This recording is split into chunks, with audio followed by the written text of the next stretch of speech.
حضرت علی نے فرمایا، میں جنت کے شوق میں عبادت نہیں کرتا، یہ تجارت ہے، اور نہ ہی جہنم کے خوف سے کرتا ہوں، یہ غلامی ہے۔ میں صرف اور صرف اس لیے عبادت کرتا ہوں کہ میرا رب عبادت کے لائق ہے۔ بہترین انسان عمل سے پہچانا جاتا ہے، کیونکہ اچھی باتیں تو دیواروں پہ بھی لکھی ہوتی ہیں۔ جب ناخن بڑھ جاتے ہیں تو ناخن ہی کاٹے جاتے ہیں، انگلیاں نہیں۔ بالکل اسی طرح جب کسی رشتے میں غلط فہمیاں پیدا ہو جاتی ہیں تو غلط فہمیاں ختم کرنی چاہیے، رشتہ نہیں۔ حضرت علی، اگر کوئی تم سے بھلائی کی امید رکھے تو اسے مایوس مت کرو، کیونکہ لوگوں کی ضرورت کا تم سے وابستہ ہونا تم پر اللہ کا خاص کرم ہے۔ اللہ کا شکر ادا کرتے رہا کرو۔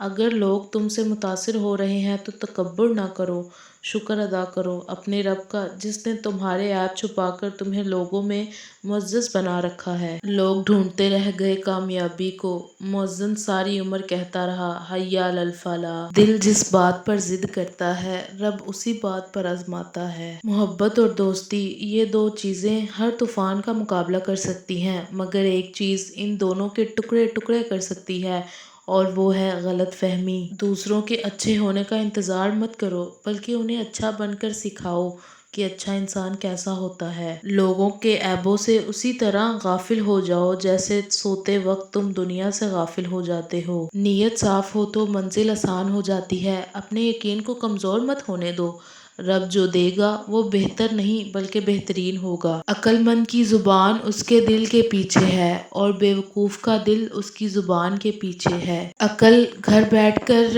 بادام اور کاجو کھانے سے نہیں آتی، یہ باہر کے دھکے اور ٹھوکریں کھانے سے اور لوگوں کے رویوں کو سمجھنے سے آتی ہے۔ لوگوں کا بس نہیں چلتا، ورنہ راہ چلتے لوگوں کو روک کر کہیں کہ ہم تم سے بہتر ہیں۔ کل کی فکر مت کرو، جس رب نے آج تک سب سنبھال لیا ہے وہی کل بھی سنبھال لے گا۔ مایوس نہیں ہونا چاہیے، زندگی کہیں سے بھی شروع ہو سکتی ہے۔ زندگی نے بہت کچھ سکھایا، کتابوں نے بھی رہنمائی کی، لیکن انسانی رویوں نے جو سبق دیا، نہ تو وہ زندگی کے کسی ورق اور نہ ہی کسی کتاب کے کسی صفحے پر تحریر تھا۔ اپنی بیویوں کو کبھی دکھ نہ دیں، کیونکہ ان کی دنیا بہت ہی محدود ہوتی ہے، جو اپنے شوہر سے شروع ہو کر اپنے بچوں پر ختم ہو جاتی ہے۔ جس طرح لوگ مردے کو کندھا دینا افضل سمجھتے ہیں، اسی طرح اگر زندہ کو سہارا دینا افضل سمجھ لیں تو زندگی کتنی آسان ہو جائے۔ حضرت علی، ہمیشہ دعا مانگتے رہا کرو،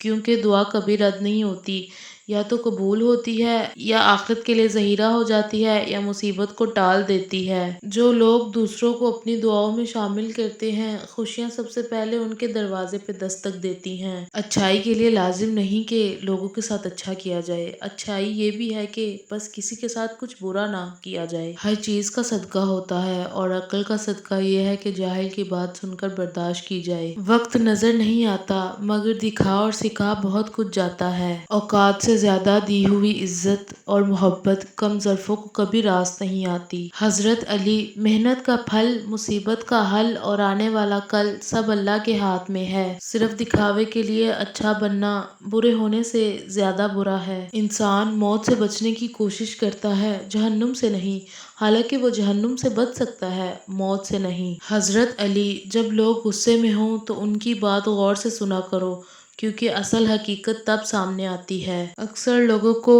اپنے علم کا غرور ہوتا ہے، مگر اپنے غرور کا علم نہیں ہوتا۔ بعض دکھ بھی گونگے انسان کی طرح ہوتے ہیں، جو نہ بتائے جا سکتے ہیں، نہ کوئی سمجھ سکتا ہے، بس چپ چاپ پالے جاتے ہیں۔ دولت، رتبہ اور اختیار ملنے سے انسان بدلتا نہیں، اس کا اصلی چہرہ سامنے آ جاتا ہے۔ زندگی کا اصل مقصد دوسروں کے لیے آسانیاں پیدا کرنا ہے۔ جب آپ کسی کے لیے اچھا کرتے ہیں تو اصل میں اپنی زندگی میں خوشیاں اور سکون بڑھا رہے ہوتے ہیں، یہی زندگی کا حسن ہے۔ دشمن بنانے کے لیے ضروری نہیں کہ آپ کسی سے لڑائی کریں، بس حق اور سچ بولیں، بے شمار دشمن آپ کو اپنے خاندان میں ہی مل جائیں گے۔ جب لوگ آپ کا مقابلہ نہیں کر سکتے، پھر وہ آپ سے نفرت کرنے لگ جاتے ہیں۔ میں نے سمندر سے سیکھا ہے جینے کا سلیقہ، چپ چاپ سے بہنا اور اپنی موج میں رہنا۔ تم دشمن کے درمیان ایسے رہو جیسے ایک زبان 33 دانتوں کے درمیان رہتی ہے، ملتی سب سے ہے مگر دبتی کسی سے نہیں۔